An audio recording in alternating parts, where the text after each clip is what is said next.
اس بل کو پاس کیا جائے یا نہیں۔ اب اس کمیٹی والے نے پورے ہندوستان کے مسلمانوں سے ایک رائے مانگا ہے۔ کیا مانگا ہے؟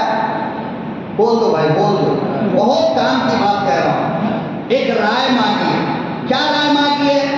کہ پورے ہندوستان کے مسلمان اپنی رائے دیں کہ یہ بل پاس ہونی چاہیے یا نہیں۔ آپ لوگ کیا چاہتے ہیں؟ پاس ہونا چاہیے؟ نہیں نا؟ تو اس نے ایک ای میل نمبر دیا ہے سوشل میڈیا پر اپنا احتجاج درج کرانے کے لیے۔ آپ اپنے گھر میں بیٹھے بیٹھے ووٹ ڈال سکتے ہو کہ مجھے یہ بل نہیں چاہیے۔ اور ایک بار کوڈ اس نے جاری کیا ہے کہ 13 ستمبر تک، کب تک؟ 13 ستمبر تک کم سے کم 40 کروڑ مسلمانوں میں سے اگر 50 لاکھ مسلمانوں نے بھی ووٹ ڈال دیا تو یہ بل وہیں پر کیا ہوگی؟ ختم ہو جائے گی۔ شرم کی بات یہ ہے مسلمانوں، آج کی تاریخ تک صرف 10,000 مسلمان نے ووٹ ڈالا ہے۔ کتنے؟ جتنے لوگ بیٹھے ہیں ان میں کس نے ڈالا؟ اٹھا دیا جائے تو 2-4 ملیں گے۔ خیر، جانکاری نہیں ہونے کی وجہ سے ایسا ہوتا ہے، لیکن یہ مسجد آپ کا مرکز ہے۔ اس مسجد سے آپ کے دین اور دنیا دونوں کو بچانے کی باتیں کی جاتی ہیں۔ مسجد کے باہر بار کوڈ کا کاغذ لگا ہوا ہے، بات سمجھ میں آئی؟ اس پر آپ جا کر اسکین کریں گے، اسکین کریں گے جی میل اوپن ہوگا، وہاں پر آپ کلک کریں گے، سینڈ کا ایک آپشن دکھائی دے گا، وہاں پر آپ کلک کرو گے، آپ کا احتجاج پارلیمانی کمیٹی کو پہنچ جائے گا، یعنی کہ آپ اس کے خلاف ہیں۔ میں سمجھتا ہوں یہ معاملہ بڑا مشکل ہے، پھر بھی آپ ہر بندے اپنے اپنے محلوں کے اماموں سے رابطہ قائم کر لیں۔ الحمدللہ امام، مؤذن، مدرس سب کو اس کا ڈیٹیلز معلوم ہے، لیکن خدا کے واسطے جس طرح اپنی موت سے بچنے کے لیے فکر کرتے ہو، اس بل کو ختم کرنے کے لیے اس ووٹ کی اہمیت کو سمجھو اور اس کو حشر کے روز بھلا اور کدھر جاؤں گا، حشر کے روز بھلا اور کدھر جاؤں۔ ملک ملت کے پیارے نوجوانوں، جیسا کہ میں نے گزشتہ جمعے میں عرض کیا تھا کہ پروردگار عالم نے قرآن کریم میں سچے اور پکے اور حقیقی مسلمان کی 5 نشانیاں بیان فرمائی ہیں۔ ان میں سے 2 نشانیاں، 2 علامات، 2 پہچان میں نے گزشتہ جمعے میں عرض کیا تھا کہ پہلی پہچان مومن کی یہ ہے اذا ذکر اللہ وجلت قلوبہ، کہ جب اس کے سامنے اللہ کا ذکر کیا جائے تو اس کا دل ہل جاتا ہے، اس کا دل ڈر جاتا ہے، اس کا دل کانپ جاتا ہے۔ وَإِذَا تُلِيَتْ عَلَيْهِمْ آيَاتُهُ زَادَتْهُمْ ایمانا، اور جب اس کے سامنے اللہ کی آیات کی تلاوت کی جائے، یعنی جب قرآن کریم پڑھ کر کے ان کو سنایا جائے تو ان کا ایمان بڑھ جاتا ہے، ان کے ایمان میں ترقی ہو جاتی ہے۔ اور 3 علامات کے بارے میں نے وعدہ کیا تھا کہ گزشتہ جمعہ میں انشاءاللہ، لیکن اس وقت ہندوستان کی حکومت کی طرف سے ایک اتنا بڑا مسئلہ مسلمانوں کے خلاف آ گیا ہے کہ انشاءاللہ اس 3 علامات کو میں آئندہ جمعہ کو بیان کروں گا۔ آج اس کے تعلق سے آپ سے بات کرنا چاہتا ہوں۔ ہم مسلمانوں کا سب سے بڑا قصور یہ ہے، اور ہم مسلمانوں کی آبادی کی اکثریت کا جرم یہ ہے، ہماری غلطی یہ ہے کہ ہم اپنی زندگی میں اتنے مست رہتے ہیں، صبح سے لے کر شام تک اور شام سے لے کر صبح تک، کہ ہمارے خلاف دنیا میں کیا ہو رہا ہے، ہمارے لیے کس طرح جال تیار کیا جا رہا ہے، ہماری نسلوں کو برباد کرنے کے لیے کیا قانون بن رہا ہے، ہمیں گھر سے بے گھر کرنے کے ہمارے دشمن کیا چال چل رہے ہیں، ان باتوں کا ہمیں بالکل پتہ نہیں ہے، ہمیں بالکل علم نہیں ہوتا، ہمیں معلوم ہی نہیں ہوتا کہ ہمارے خلاف کیا سازشیں ہو رہی ہیں۔ اتنے بھولے بھالے ہم لوگ ہیں کہ ہمارے دروازے پر آگ کا شعلہ آ گیا، ہمارے دروازے پہ آگ جل رہی ہے، ہم دروازہ کھول کر نکلیں گے اور جلیں گے، لیکن اتنی گہری نیند میں ہم سو رہے ہیں کہ اس آگ کا ہم کو اتا پتہ ہے ہی نہیں، کس نے جلایا، کب وہ آگ لگایا، آگ لگا کر کہاں چلا گیا، کیوں آگ لگایا، ان باتوں کا ہمیں بالکل پتہ نہیں ہوتا۔ بس صبح اٹھے اپنے کام میں لگے، شام تک محنت مزدوری کیا اور رات میں تھکے تھکائے جا کر کے سو گئے، یا آدھی رات تک موبائل میں بزی رہے، اور موبائل میں بھی کوئی کام کی چیز ہم نہیں دیکھتے ہیں، بلکہ خالی بیہودہ چیزیں۔ موبائل میں جب ساری دنیا سو جاتی ہے، جانور سو گیا، پرندہ سو گیا، چرندہ سو گیا، درندہ سو گیا، بیوی سو گئی، بچے سو گئے، پورا گھر سو گیا، اور ہم یہ سمجھتے ہیں کہ اللہ بھی سو گیا، اس لیے ہم اپنے موبائل میں بزی ہوتے ہیں، اور دنیا کی وہ تمام بیہودہ چیزیں، دنیا کی وہ تمام گندی چیزیں جس کو دیکھ کر شرم آتی ہو، ہم آدھی آدھی رات تک، 2 بجے رات تک، 3 بجے رات تک اس میں بزی رہتے ہیں۔ کام کی کوئی چیز وہاں بھی ہم دیکھتے نہیں، ہمیں پتہ ہی نہیں ہے کہ کام کی چیز موبائل میں کیا ہوتی ہے، اور کہاں پہ ہمیں کام کی چیز ملے گی ہمیں معلوم ہی نہیں۔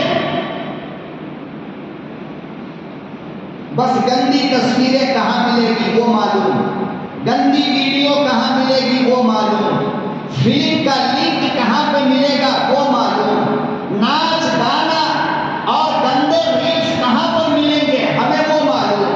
اسی لیے آج مسلمانوں کی حالت یہ ہو گئی کہ سر کے اوپر طوفان کھڑا ہے لیکن پتہ نہیں۔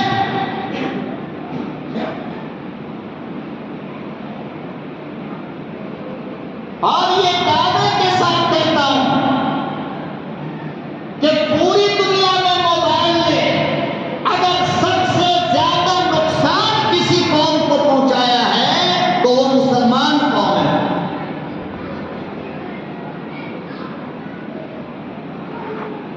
اگر موبائل کی کمپنیوں کے جیب میں سب سے زیادہ کسی کا پیسہ جا رہا ہے تو وہ مسلمان قوم ہے۔ بیٹیاں بگڑ گئی، بیویاں بگڑ گئی، ماں بگڑ گئی، باپ بگڑ گیا، پورا گھر ویران ہو گیا، قرآن یاد نہیں، تلاوت یاد نہیں، نماز یاد نہیں، موبائل کے ریچارج کی تاریخ یاد ہے، کب ریچارج کرایا تھا اور کب ختم ہوگا، ختم ہونے سے 2 دن پہلے پھر ریچارج ہوگا، اس لیے کہ اللہ سے لنک ٹوٹ جائے تو پرواہ نہیں، مگر موبائل کے ڈاٹا کا لنک رکنی نہیں چاہیے۔ تو حکومت ہمارے خلاف جو کام کر رہی ہے، ہم لوگوں کو کرنے کے وقت پتہ نہیں چلتا، جب کام ہو جاتا ہے تب پتہ چلتا ہے، اور اس وقت ہمارے پاس کرنے کے لیے کچھ بھی رہتا نہیں۔ کیا رہتا ہے؟ ارے آپ کے خلاف پارلیمنٹ کے اندر ایسا قانون آ رہا ہے، ایسا قانون یہ مودی کی حکومت RSS کے کہنے پر لا رہی ہے کہ اگر وہ قانون پاس ہو گیا مسلمانوں تو یاد رکھو تمہاری مسجد کے ممبر میں ہندو لوگ ہوں گے،